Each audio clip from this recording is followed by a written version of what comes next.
कितलोसो वेळ गेला, 2.5 वर्सां आमी रावल्यात. आमी सरकाराक खूब तरेचे मेमोरंडम आनी ऑल कायंड्स ऑफ रिक्वेस्ट आनी कितें म्हणटात ते आमी धाडल्यात. सगळे आमी जे कदंबा ट्रान्सपोर्ट कॉर्पोरेशनान जे पळय कितें आमकां सांगलां, जे कितें एडजस्टमेंट्स करपाक जाय, जे कॉपरेशन दिवपाक जाय, सगळे वाटेनी युनियनान आनी कामगारांनी सगळे तरेनी कॉपरेशन केलां, दिलां. We have been very understanding of the government, and especially because our Chief Minister was ill.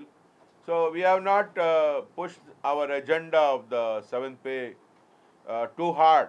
But I think Mr. Manohar Parrikar must realize that you cannot alienate 2,700 people who are giving.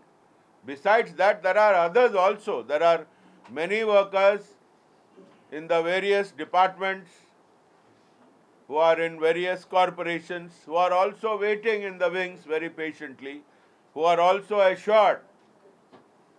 But I do not want to mix up those issues. They will be taken and they are being taken separately. But as far as KTC workers are concerned, we would like to say that time has come where the government cannot wait any longer.